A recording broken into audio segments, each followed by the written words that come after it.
Hi friends, स्वागत है आप सबका electro4u.in में।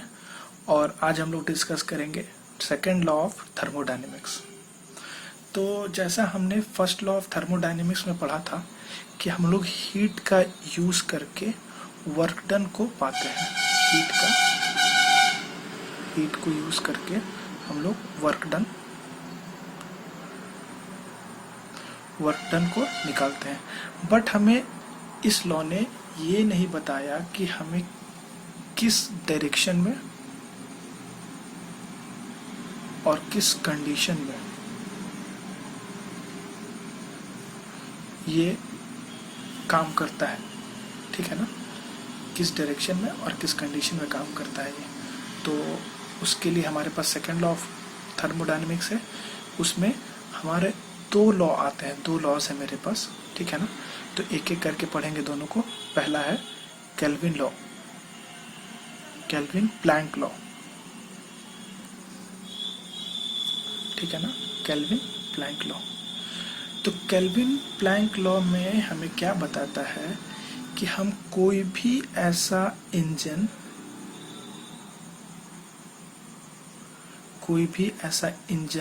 नहीं बना सकते जो पूरे हीट को, टोटल हीट को वर्क डन में कन्वर्ट कर सकता है।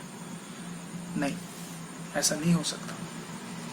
ठीक है ना, कोई भी ऐसा इंजन हमारे पास, कोई भी ऐसा मशीन हमारे पास नहीं है जो पूरे हीट को वर्क डन में कन्वर्ट हो सकता है। कुछ ना कुछ हमारा हीट लॉस होगा ही होगा। जैसे कि मान लीजिए ये हमारा इंजन है, ठीक है, और इससे हम Q1 वर्क देते हैं। Q1 मार्क कीजिएगा, Q1 हीट देते हैं तो हमारा वर्क डन यहाँ पे आया।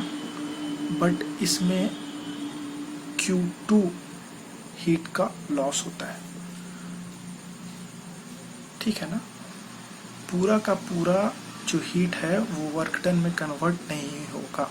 ठीक है ना, तो उसको हम कैसे लिख सकते हैं कि work done is equals to Q1 minus Q2। ठीक है, ये हमारा केल्विन प्लैंक्स लॉ बोलता है। ठीक है ना, दूसरा हमारे पास है क्लासियस लॉ। ठीक है, क्लासियस लॉ। तो क्लासियस लॉ में हम क्या समझते हैं कि अगर हमारे पास एक कोल्ड बॉडी है तो उससे हम हॉट बॉडी में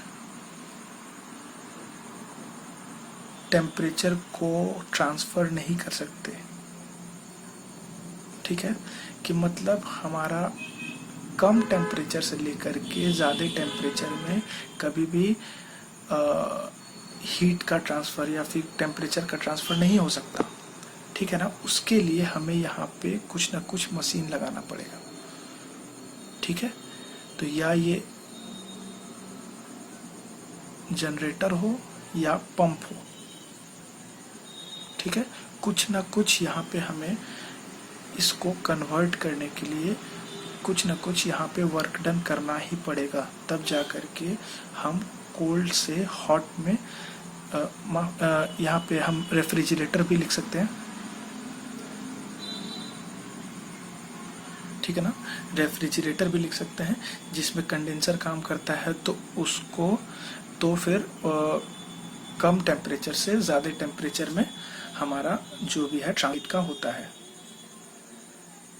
हीट का नहीं, माफ़ कीजिएगा, टेम्परेचर का जो भी है, जैसे क्या बोलते हैं कि टेम्परेचर का फेरबदल हमारा कम से ज़्यादा में करने के लिए यहाँ पे कुछ ना कुछ या तो रेफ्रिजरेटर लगाना पड़ेगा या तो जनरेटर लगाना पड़ेगा या पंप लगाना पड़ेगा, है ना।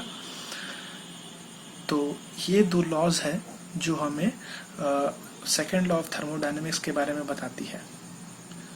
पहला केल्विन प्लैंक्स लॉ कि जो एक कोई भी इंजन ऐसा नहीं है हमारे पास जो पूरा का पूरा हीट को वर्क डन में कन्वर्ट कर सकते, कुछ ना कुछ हीट का लॉस जरूर होता है। ठीक है, और दूसरा लॉ है कि हमारे पास ऐसा कुछ भी नहीं है जिससे हमारा एनर्जी का ट्रांसफ़र लोअर एनर्जी से, मान लीजिए कि लोअर टेम्परेचर से हायर टेम्परेचर में हो। उसके लिए हमें कुछ ना कुछ यहाँ पे मशीन का यूज़ करना पड़ता है। तो इन दोनों से हमें इसके डायरेक्शन के बारे में भी और कंडीशन के बारे में भी हमें पता चलता है। तो ये थी कुछ बातें सेकेंड लॉ ऑफ थर्मोडायनेमिक्स के बारे में, और मैं आशा करता हूँ कि आपको समझ में आया होगा। और भी मेरे वीडियोस के लिए इलेक्ट्रो4यू में आप electro4u.in में सब्सक्राइब कर सकते हैं और बेल आइकन को दबा सकते हैं ताकि मेरे वीडियोस के नोटिफिकेशन आपको मिलते जाए और मैकेनिकल की जो भी बातें होती है आपको मैं बता सकूं। So thank you. अभी के लिए मैं फिर से लौटूंगा एक नई वीडियो के साथ।